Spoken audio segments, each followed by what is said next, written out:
내 이름을 경외하는 너희에게는 공의로운 해가 떠올라서 치료하는 광선을 비추리니 너희가 나가서 외양간에서 나온 송아지같이 뛰리라. 사랑과 마음 상담센터에서 보내드리는 주일예배 프로그램 말씀으로 나를 알아가기 시간입니다. 치료의 광선을 비춰주시는 하나님의 사랑을 경험하는 시간 되시길 바랍니다.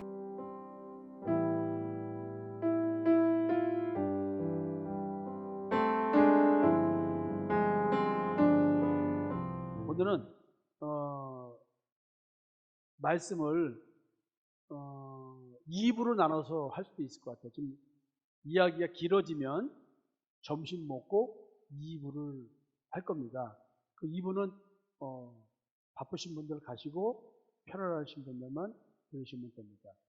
비대면 예배를 들으시는 분들 바쁘시면 1 보시고요. 나중에 녹화 영상 보셔도 됩니다. 아무래도 아마 제가 지금 시간을 보면은 2부로 가지 않을까라는 생각도 듭니다. 집에서 편안하게 2부는 지금 비대면 예배 드리면서 정장하고도 계시잖아요. 그죠? 넥타이 메고 정장 입고 계시죠? 네. 편안하게 2부는 필요할 겁니다. 오늘은 굉장히 어려운 얘기 좀 하는데 쉽게 가능하려고 하지만 이게 표현들이 어려울 수가 있지만은 느낌을 가져가세요. 언어를 기억하려고 하지 마시고 언어를 통해서 느끼려고 하지 마시고 성령께서 내 마음속에서 역사하시는 그걸 따라가시면 충분히 따라올 수가 있습니다. 약간의 그 학문적인 것들이 포함된 내용인데 앞에 부분은 성경 이야기입니다. 뒷부분이 좀 학문적인 내용이에요. 자, 오늘은 생명의 영성이라는 말을 좀 하려고 합니다. 부제로서 나의 중심으로서의 자기의 영성이라는 말을 썼는데 자기라는 단어가 어렵잖아요. 자기 자신이라는 말을 얼마나 많이 씁니까? 근데 그 자기 자신이 뭐예요? 이 질문을 끊임없이 던지는 거예요. 내가 지금 나냐고. 네? 아니, 신구목 권사님은 자기 인생을 사셨을까요? 자기를 주장하는 인생을 사셨을까요? 아니에요. 제가 볼 때 아니에요. 시집 오기까지는 부모님 뜻에 맞춰 살았고 결혼해서는 남편 섬기고 정선이하고 애가 하나 더 있나 딸이? 아들 딸인가요? 그 아들 딸 키우느라고 음식 손짓 봐요. 얼마나 좋아요. 요즘 뭐 안 먹었지 내가? 그 음식 손짓 얼마나 좋아요. 그만큼 정선이가 백골애가 얼마나 크겠어. 그렇게 잘 먹였으니 지금까지 그렇게 사신 거예요. 그 다음에 또 공장 운영하느라고 지금까지도 아픈 무릎 꿇고 일하고 계시잖아요. 그래서 거기서 또 돈 벌어가지고 며느리 또 용돈도 주랴, 자식 새끼 또 양복도 해주랴, 이것저것 하시느라고 또 과연 사실 그게 여자들의 인생이죠. 어찌 보면. 근데 나라는 개인을 놓고 온 게 아내, 엄마라는 거 뺀 신 그 그 인생은 못 가. 네? 문군분. 그 자체의 인생은 무엇일까? 그 자기를 한번 보자는 자기. 남과 무관한 나로서의 존재를 한번 생각해 보자는 얘기를 하는 겁니다. 그렇지만 우리는 나라는 존재를 생각한다 할지라도 눈에 보이는 의식세계에서 이 현실을 벗어나서 나 혼자 자연인으로 어디 숲속 가서 살 거냐고. 그런 사람들이 자기의 인생을 살겠다 그런 분들도 있겠죠. 근데 우리는 사람 인자가 서로 기대어 사는 인생이잖아요. 이렇게 인자가 이렇게 기대는 거잖아요. 그러니까 우리는 오로 사는 인생인 거예요. 여러분들이 지금 하는 얘기를 통해서 생명의 영성, 나는 태어났기 때문에 이렇게 살아요. 이렇게 살아요. 그렇지만 하나님과 나와의 관계는 지금 이 삶을 통해서 나한테 하나님께서 생명을 주시고자 하는 거예요. 하나님의 호흡을 주고자 하는 거예요.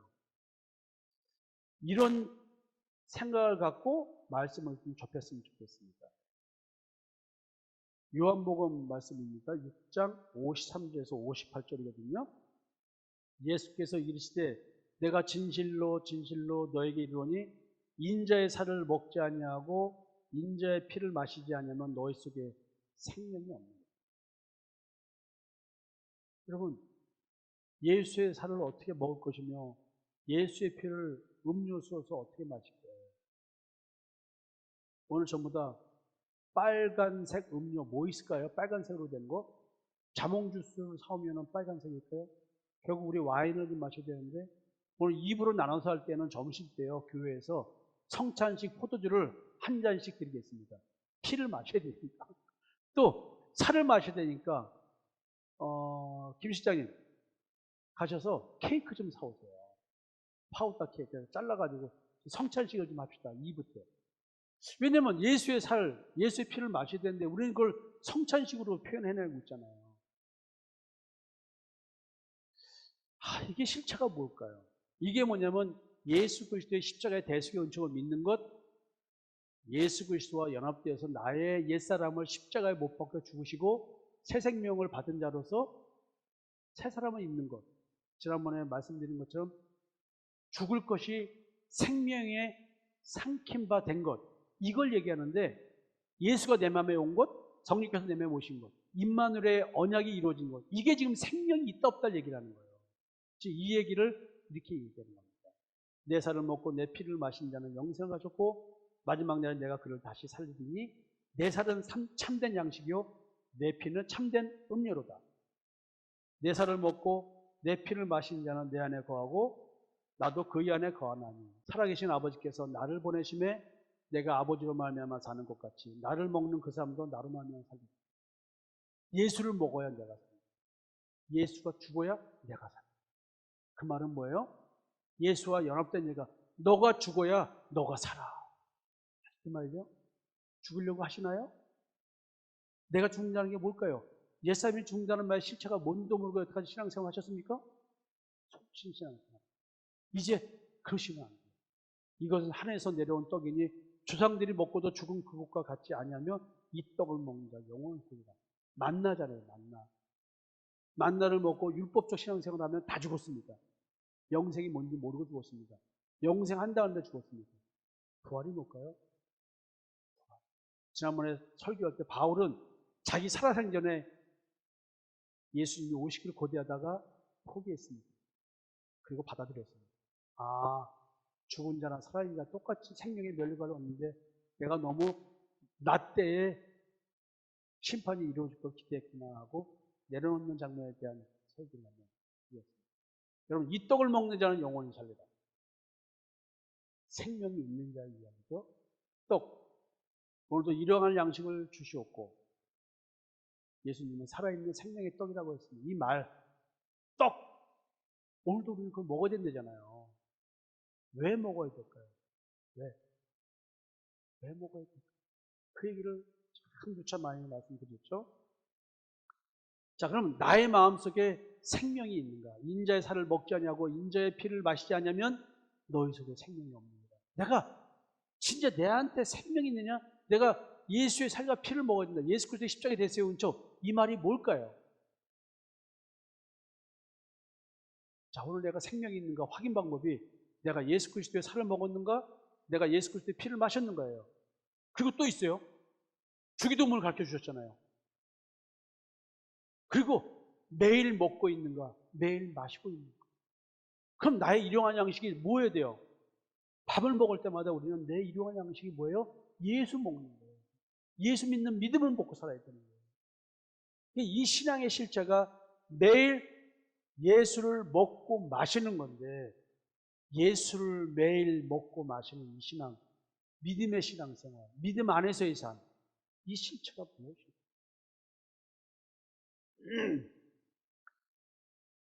지금 이제 제가 신약에서만 생명과 관련된 주요 표현을 요약 정리해서 표현을 해놨어요. 이것 때문에 제가 그냥 이렇게 있다고 넘어갈까 하다가 이걸 만약에 설명하기 시작하면 입으로 갈 수밖에 없다 해서 미리 말씀을 드린 겁니다. 자, 마태복음 7장 14절에요. 생명으로 인도하는 문이라는 말이 있네요. 그러니까 생명이 내 안에 들어오는 거잖아요. 그게 지금 여러분들이 생각할 것은 뭐냐면 자꾸 성경은 내 마음의 무의식 세계에서 일어나는 일들을 내 눈에 보이는 가시적인 의식 세계, 현실로 가져와서 설명하는 거예요. 네가 생명으로 인도하는 문이 뭔지 알아? 그럼 현실에서 그 문을 열고 들어가야 돼. 근데 그 문은 뭐냐면 내 마음의 문인 거예요, 사실은. 그러니까 이게 생명으로 인도한다는 말의 의미는 우리 삶의 현실 속에서는 복음으로 드러나는 거예요. 복음을 전하고 복음을 듣고 믿고 내가 그런 자로 삶을 사는 것. 이게 생명으로 인도하는 문에 대한 이야기인 거야. 이거는 예수를 그리스도로 믿는 걸 말하는 거예요. 근데 교회 다니는 사람이 예수를 그리스도로 믿는다고 할 때 안 믿는다고 말하는 사람이 어디 있냐는 겁니다. 다 그렇게 믿어요. 근데 예수가 그리스도라고 믿는다는 말은 전제 조건이 있어요. 여러분, 예수의 이름,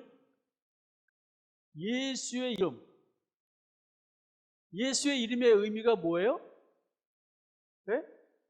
자기 백성을 저희의 죄에서 구원하는 거예요. 그러니까 나의 죄에서 구원하는 거야. 나의 죄가 뭐냐는 거죠.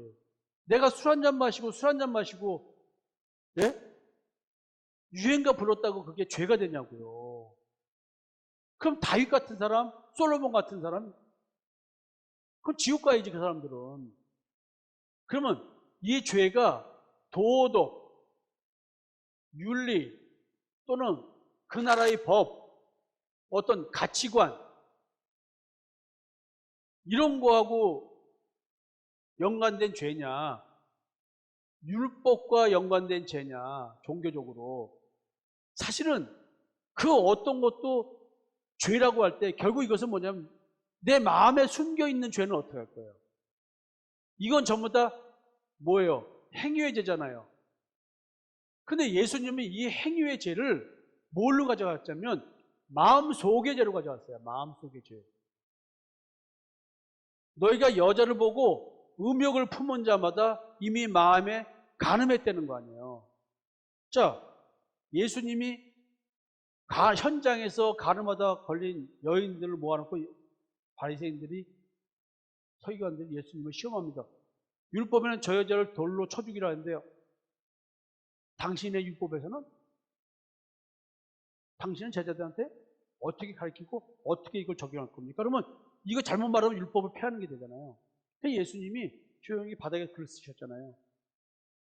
그리고는 와가 죄 없는 자가 돌로 치다. 그때 그 바닥에 뭐라고 썼을까? 암만 생각해도 내가 볼 때는 뭐야? 여인을 보고 마음에 음욕을 품은 자마다 마음에 간음하였느니라. 이거를 적용한다면 양심의 가책을 받을 수밖에 없잖아요. 그죠? 양심의 가책을 받고 다 도망갔잖아요. 예수님한테 질문한 사람들 다 떠나가고 없잖아요. 그러니까 예수님도 뭐라 그래요? 나도 너를 정죄하지 않고 다시는 죄를 범하지 마라. 자, 그러니까 예수님은 지금 죄를 마음속까지 가져왔어요. 그럼 이 죄가 우리가 죄 용서 받는다 할 때 어떤 특정된 행위에 대해서 얘기를 하겠는 거냐고요. 아니에요. 결국 마음속에는 뭐가 있어요? 죄가 살고 있으면서 죄가 왕노릇한다는 거 아니에요. 이 죄는 탐심과 정욕이란 말로 표현됩니다. 그래서 더 심플 네이처 with passions and desires, 이 영어를 많이 쓰죠. 탐심과 정욕으로 구성된 나의 본성. 근데 그 본성이 그렇기 때문에 나로 하여금 내가 아무리 거룩하고 경건하게 행동할지라도 나는 죄를 지을 수밖에 없는 본성을 갖고 있다. 그래가지고 참 영어로 보면 참 재밌어요. simple nature라고 돼 있잖아요. 이렇게 죄를 지을 수밖에 없는 본성을 갖고 있다. 그러니까 이미 나는 본성이 그렇기 때문에 내가 스스로가 아무리 바르다고 해도 그게 바르게 아니라고 예수님은 말씀하시고 하나님은 너 존재가 그렇다라고 얘기해 주는 거예요. 그러니 예수의 이름, 생명의 문으로 가려면 예수의 이름, 자기 백성을 저희 죄에서 구원할 자 예수가 그리스도라고 믿는다는 말은 이 마음속의 죄, 이걸 봐야 된다는 거죠. 근데 우리가 이 행위에 집착하게 되는 이유는 뭐냐면 이 행위, 이거는 선악을 알게 하는 나무의 열매를 먹고 나서 내가 나를 보니 벌거벗었다는 얘기라는 거 아니에요. 그래서 우리는 가리는 존재라는 거 아니에요. 그러니까 이 행위를 가지고 죄 용서함 받는다는 말의 의미는 근본적인 용서가 아니에요. 그건 일시적인 거예요. 1년에 한 번씩 가서 대제사장이 지성소 들어가서 자기 죄도 용서받고 백성들 죄도 제대로 피를 뿌리면 용서를 받습니다. 이것은 죄를 깨닫게 하는 행위지 죄를 용서하는 행위가 아니라고 히브리서는 말하고 있습니다. 단번에 드린 제사, 더 이상 죄를 기억지 않게 하는 제사가 뭐냐면 십자가에 죽는다는 거죠. 그러니까 생명으로 인도하는 문, 이것은 예수라는 거죠. 벌써 이렇게 설명하니까 시간이 엄청나게 하는데 이거 어떡하지? 자, 생명으로 들어가려면 계명을 지켜라. 이 계명이 뭐냐면 세 계명입니다. 내가 너희를 사랑하는 것 같이 서로 사랑하라. 이 사랑의 의미가 뭐예요? 복음 전하는 거예요. 복음. 그리고 선을 행하는 것. 이게 복음 전하는 거예요. 복음 전하는 것, 선을 행하는 것이 생명을 구하는 것이고, 악을 행하는 것, 율법적 신앙생활, 행위적 신앙생활을 가리키는 것이 뭐냐면 죽이는 겁니다. 여러분들이 저를 만나서 이걸 깨닫고 있다고 한다면 여러분들은 그전 신앙생활은 뭐예요? 여러분들이 어느 교회 갔든지 간에 만약에 이런 분별을 가르쳐주지 않고 행위적으로 열심히 하는 거 가지고 예수 믿는 자답게 살아라고 하는 얘기를 듣고 그런 복음을 듣고 열심히 충성했다면 그 교회에서는, 그 목회자는 여러분들 죽인 겁니다. 죄송합니다. 이런 말씀입니다. 그럼 너만 잘났고 다른 목회자는 잘못된 거. 저 이런 말을 하는 게 아니에요. 복음 자체에 대한 얘기를 하는 거지. 어느 누구를 폄훼하고 뭐 너는 틀렸고 나올 때 이 말하는 거 아니에요. 성경적으로 하면 다 이 말이 맞는 얘기 아니에요. 그러니까 여러분들이 만약에 이게 분별이 안 됐다고 한다면 여러분들의 신앙생활을 통해서 스스로가 자기를 죽이는 신앙생활을 했다는 것이죠.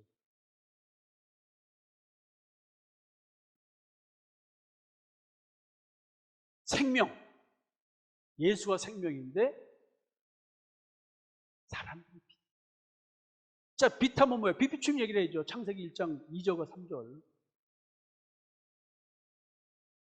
사망에서 생명으로 옮겼느니라. 예수 그리스도의 십자가 대속의 은총을 믿으면 우리는 사망에서 생명으로 옮겨지는 거예요. 이 사실은 사망에서 형제를 사랑함으로 사망에서 생명으로 옮겨지는 거예요. 형제 사랑. 그 사랑이 뭐예요? 세계명. 복음 전하는. 진짜 율법에서 말하는 의미를 전하는 것. 이게 사랑. 가족에게 이거 전하라는 거예요. 진짜 사랑하세요? 남편들이요. 진짜 아내를 사랑하고 내 자식 사랑합니까? 복음을 전하세요. 복음을 가르치세요. 아내들이요. 남편 진짜 사랑합니까? 복음을 전하세요.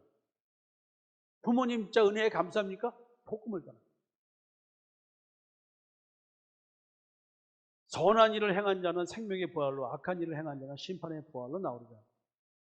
복음을 전하는 자는 생명의 부활로 나오고요. 율법을 전하는 자는 심판의 부활로 나옵니다. 그러니까 여러분들이 율법적 신앙이 뭔지를 깨닫지 못했다고 한다면 여러분들은 참으로 문제 있는 신앙생활을 하고 있는 겁니다. 예수님이 스스로 말합니다. 나는 길이요 진리요 생명이니 나로 맘지 않고는 아버지께로 올 수가 없다. 참 하나님이 여호와를 만나고자 하는 자, 생명의 근원인 나를 지으신 창조주 하나님 아버지를 만나려면 누굴 만나야 돼요? 예수와 함께 십자가에 죽고 무덤에서 부활해야 되는 거예요. 이건 글자가 아니고 말이 아니에요. 내가 지적으로 알고 있다고 되는 게 아니에요. 내 마음에서 이루어진 실제적 사건인 거예요. 이게 생명의 말씀이며 내가 여태까지 신앙생활을 잘못했다고 회개하는 게 내가 선악을 알게 한 나무의 열매를 먹었구나. 아, 내가 생명나무의 열매를 먹는다고 착각했구나. 이 회개가 생명 얻는 회개예요. 만물을 지으신 하나님, 그 하나님이 만민에게 생명과 호흡을 친히 주시는 분이 되는 거 아니에요. 네?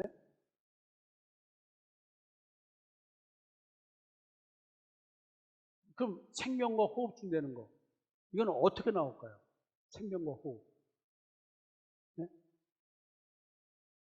창세기 보시면 하나님께서 지으시고 호흡을 불어 넣어주신 거예요. 이거 얘기하는 거예요. 네? 이거 비유라는 건 뭐지? 내가 얘기하다가 안 넘겼네. 네? 야, 비밀로 다 놓칠 텐데. 다 바꿨어, 내가 이제. 안 넘어가, 왜?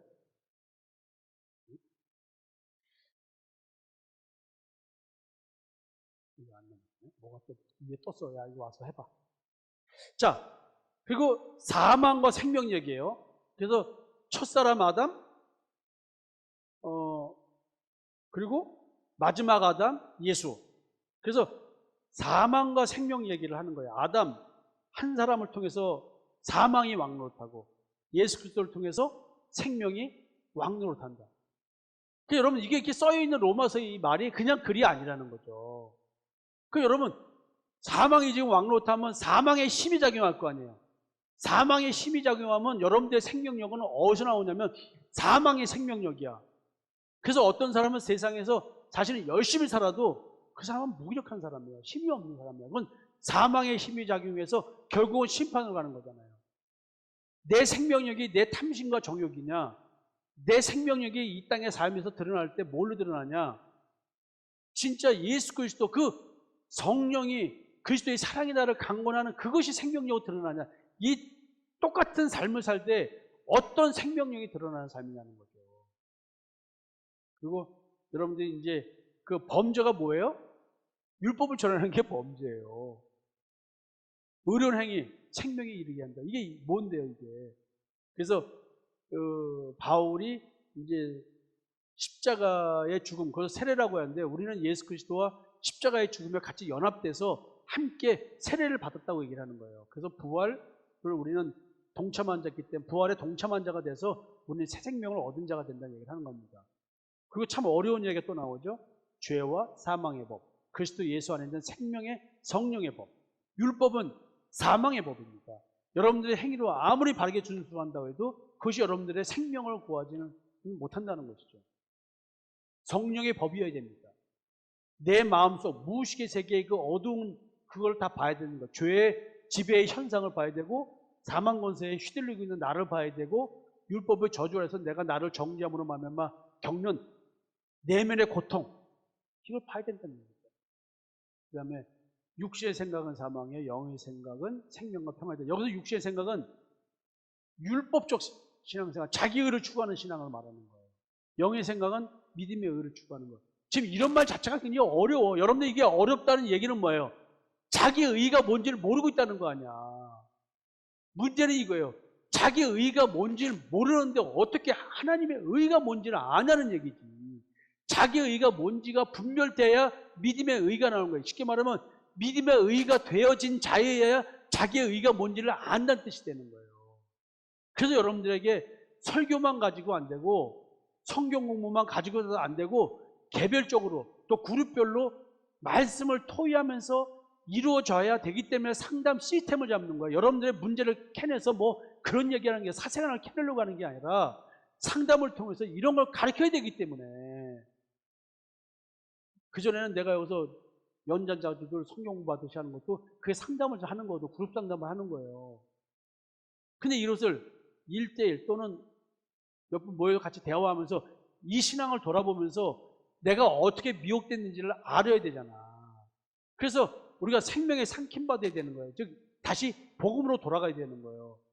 근데 행위적 신앙생활을 열심히 하면 할수록 총명이 얻어지고 영적 분별력이 없어지는 거예요. 그래서 근본적으로 예수 그리스도에 대해서 알지 못하고 참 하나님의 여호와에 대해서 알지 못하는 거 무지함에 빠져서 그렇게 되면 어떻게 해요? 마음이 굳어지는 거야. 안 들려. 내 신앙, 내가 만들어낸 내 신앙 체계, 자기 체계 만든 내가 복음밖에 없는 거야. 그럼 뭐 행위 개판해도 되네? 왜? 그 말하는 것은 내가 열심으로 한 신앙생활을 버리기 싫은 거야. 행위로 열심히 한 걸 버리기 싫으니까 그럼 그냥 기도도 안 하고 새벽 기도도 안 하고 이게 되네 하면서 비아냥거리기 시작해. 내가 상대방의 복음을 들으면서 자꾸 비아냥거려. 목사님한테도 목사님이 복음을 전해줘도 진짜 복음을 전해도 자꾸 비아냥거리는 말이 나와. 그럼 교회 뭐로 가? 그냥 마음으로 믿으면 되지 교회는 또 뭐로 가? 장소 중심 신앙이 아니고 말씀 중심 신앙인데 뭐로 교회를 가? 이러고 교회를 오질 않아. 얼마면 안 생겨. 그래서 이런 게 뭐예요? 하나님의 생명에서 떠나 있다. 이렇게 얘기를 하는 거예요. 그 다음에 너희 생명이 그리스도와 함께 감추어졌다. 이 말은 뭐예요? 삼켜졌다. 이런 얘기를 지금 하는 거예요. 참된 생명을 취하는 것.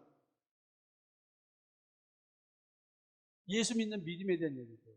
그 생명이 예수 그리스도잖아요. 하나님의 생명. 그걸 취한다는 건 내가 갖는 거잖아요. 내 마음에 갖는 거예요. 그리스도 예수 안에 있는 생명의 약속. 내가 예수를 믿을 때, 십자가의 대속의 은총을 얻을 때, 옛사람을 죽이고 새 사람을 입을 때, 그 새 사람은 생명이 있는 내 마음에 변화가 있는 자를 말하는 거예요. 내 마음의 무의식, 즉 마음의 정체성이 변화된 거. 그 다음에 양심이 악하다는 걸 깨달은 자. 양심대로 사는 게 자기 의를 만들어내서 양심이 나의 재판관이 되는구나. 나는 그리스도가 재판관이 되지. 왜 양심이 재판관이 되냐고. 그래서 그리스도가 재판관이 되는 그 믿음을 가진 양심이 선한 양심인 거예요. 그래서 사망을 폐하셨다는 말은 뭐냐면 율법의 저주에서 벗어남을 얘기하는 거예요. 선악을 알게 한 나무의 열매를 더 이상 먹지 않고 선악을 알게 한 나무의 열매를 먹지 않는 금식. 그 금식은 뭐냐면 고아를 도와주고 과부를 도와주는 것. 그 고아가 뭐예요? 하나님 아버지를 찾는 자. 남편으로서 하나님 아버지를 찾는 자, 예수를 찾는 자. 그 얘기를 하는 거예요. 난 지금 고아를 도와주고 과부를 도와주고 있어요.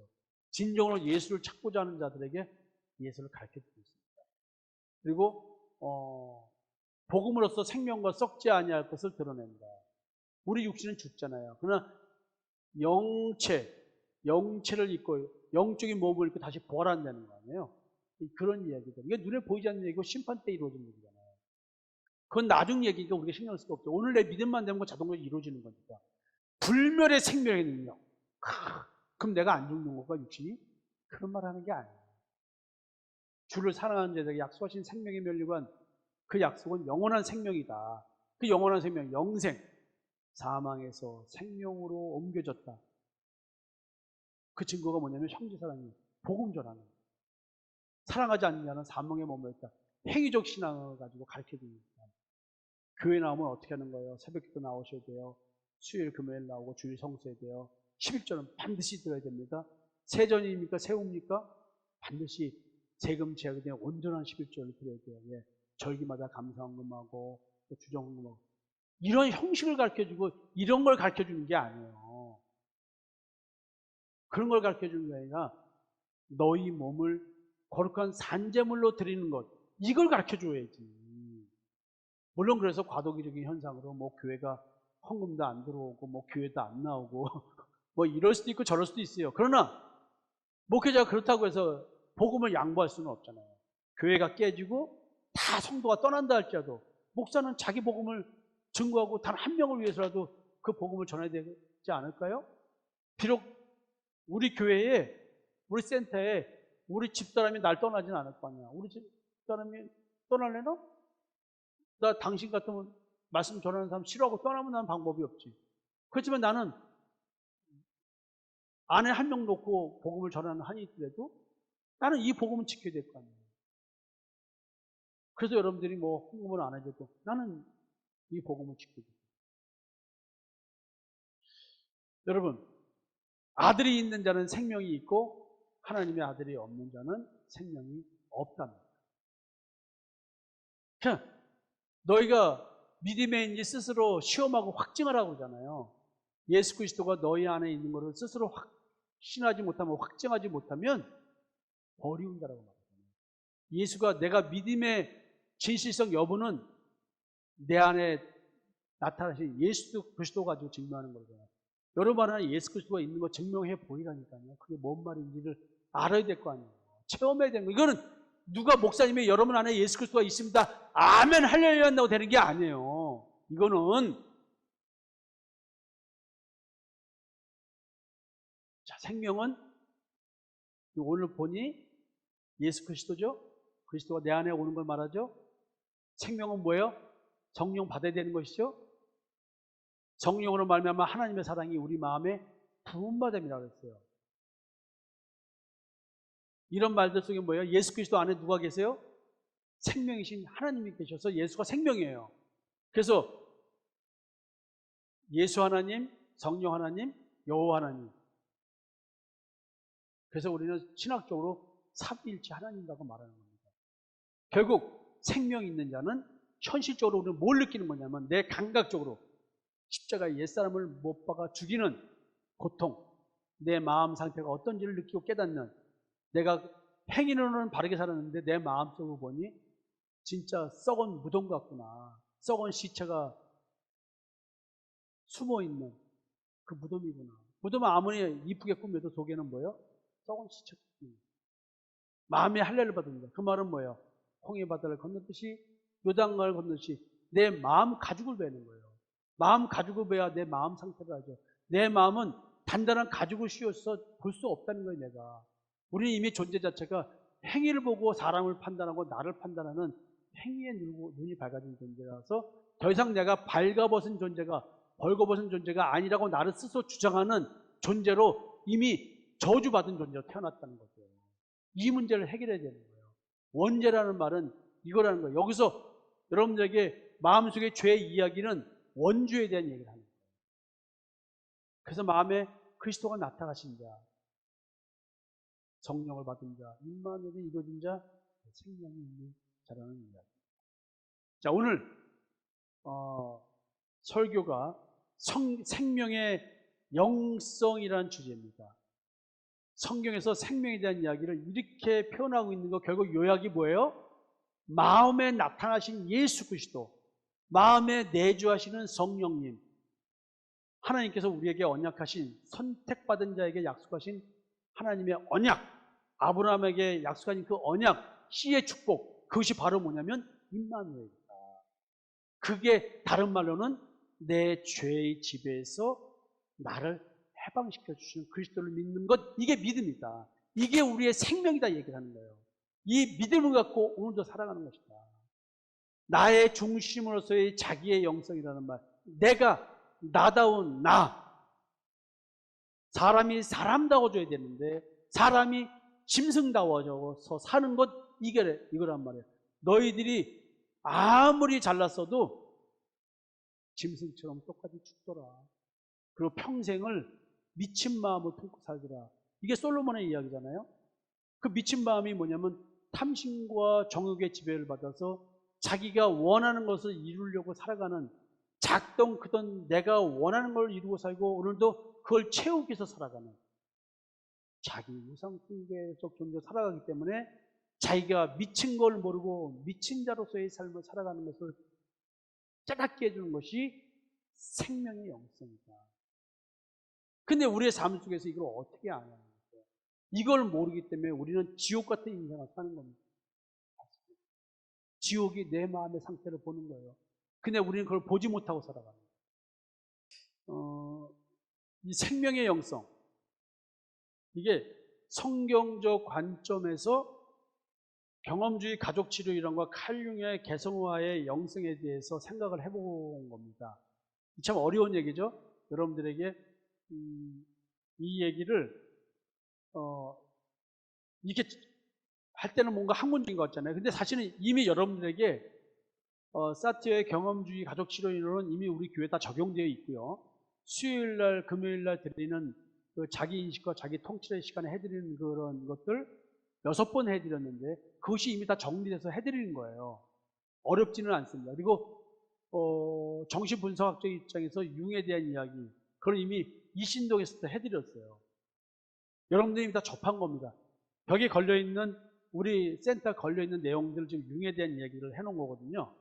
그래서 여러분들이 우리 교회에서 하는 설교, 또 성경 공부, 여러분들에게 나눠드린 성경으로 마음복이라는 책, 그 다음에 영적인 눈으로 바라보는 세계, 유기관의 창조와 안식, 영적 분별에 관련된 참 하나님께 만난 이 3권의 책이 다 이거보다 더 월등한 내용들을 포함하고 있습니다.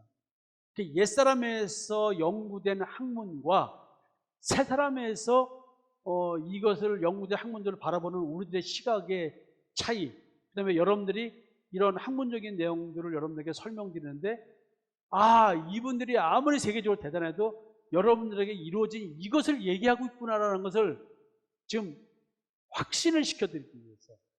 그리고 크리에이티브 카운셀링이라고 하는 것은 예수 그리스도의 피가 역사한 그 사람의 이야기고, 성령이 역사한 그 사람의 이야기고, 임마누엘이 이루어진 그 사람의 이야기를 하나님께서 오늘 21세기를 살아가는 나를 새로운 피조물로 재창조하신 이야기가 크리에이티브 카운셀은 이것이 나의 간증이요, 이것이 나의 찬송일세, 이 얘기가 영어로 크리에이티브 카운셀이라고 표현한 겁니다. 그래서 우리는 우리 주님과 함께는 교회에서 신앙생활하는 이것이 이렇게 대단하고 진짜 대단한 것이다라는 확신을 주고, 우리가 사랑과 마음 상담센터에서 서로가 교제를 하는 이 상담을 통해서 하나님의 사랑이 마음 치료라는 걸로 드러나고 있구나,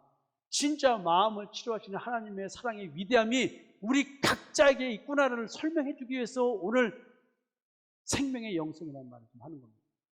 우리가 체험하는 지금 마음의 치료는 하나님의 선택을 받은 증거임을 더욱더 확신하게 하고자 합니다. 여러분들에게 이런 권면을 하고 싶은 거예요. 하나님의 은혜에 반응하는 삶을 살죠. 우리는 하나님의 임마누엘의 언약을 받는다. 하나님께서 성령을 주심으로 예수 그리스도의 십자가의 대속의 은총을 믿게 해주셨거든요. 그 역사가 내 마음에서부터 느끼게 해주는 겁니다. 여러분들이 의지적 결단을 하고 내가 나를 직면하겠다 하고 나오십시오. 오늘도 나로 하여금 새로운 피조물 되게 해주시는 그 창조의 역사의 실제를 경험하는 삶을 지금 우리는 살고 있는 거예요. 이 위대한 삶, 어마어마한 위대한 삶을 살고 있는데 우리가 이 위대한 삶을 너무나 세상적으로 상대적 비교를 하면서 우습게 여기는 거예요. 그러니까 우리가 삶을 통해서 이것 때문에 찬송하는 건데, 세상적인 가치관으로 나를 보니까 나는 너무나 무가치하다고 생각합니다. 능력도 없고 못도 없고 뭐하고. 그건 아니에요. 그건 하나님을 무시하고 경멸하고 멸시하는 거예요. 말라기 선지자를 통해서 하나님께서 책망하시는 게 이런 거예요. 왜 너희들이 이렇게 대단한 존재인데 너희들이 왜 이 땅의 흑암의 세계의 가치관을 가지고 너희들을 못났다고 하냐. 여러분, 우리는 택하신 족속이요, 왕 같은 제사장이요, 거룩한 나라입니다. 하나님의 소유된 백성이에요. 우리는 어마어마한 존재의 가치를 가진 자인데 왜 세상적인 가치를 가지고 부모 타령하고 누구 타령하고 누구 하고 상대적으로 아파트 평수 따지고 차 종류 얘기하고 뭐 좋은 옷 얘기하고 돈 마음대로 쓰지 못하는 것 가지고 평가를 하냐. 네? 우리는 나에 대한 가치 평가는 나에게 생명이 있느냐 없느냐가 가치입니다. 세상에 예수가 없는 자들은 그림자의 인생입니다. 그 세상에 어떤 권력과 나를 육신을 죽일 수 있는 권력과 같다 해도 하나님께서 그 권력 두려워하지 말라고 하는 거야. 몸만 죽이는 자를 두려워하지 마라. 몸과 영혼까지도 죽일 수 있는 자를 두려워하라. 너희들의 생명 그런 데 있는 것이 아니라 있고 없음에 생명이 있는 게 아니라. 여러분, 다시 한번 우리 자신들이 하나님 앞에 부끄러워하며 회개해요. 우리는 우리의 존재함 그 자체로 가치가 있는 존재입니다. 여러분, 생명의 영성, 예수 그리스도가 내게 내주하심으로 말미암아 성령님이 나를 하나님의 성전 삼아주신 이 자체로 나는 하나님의 자녀이며 이 세상에서 거칠 것이 없는 그런 삶을 살아가는 그런 가치 있는 하나님의 딸이며 아들입니다. 세상 것까지 나를 하나님과 귀히 여겨드리고 예수 그리스도를 믿는 믿음의 가치를 귀히 여기는. 지금까지 사랑과 마음 상담센터에서 보내드리는 주일 예배 프로그램 말씀으로 나를 알아가기 시간이었습니다. 나를 치료하시는 하나님을 경험했다면 이제 그 사랑을 전하고 증거하는 자가 되시길 기도합니다.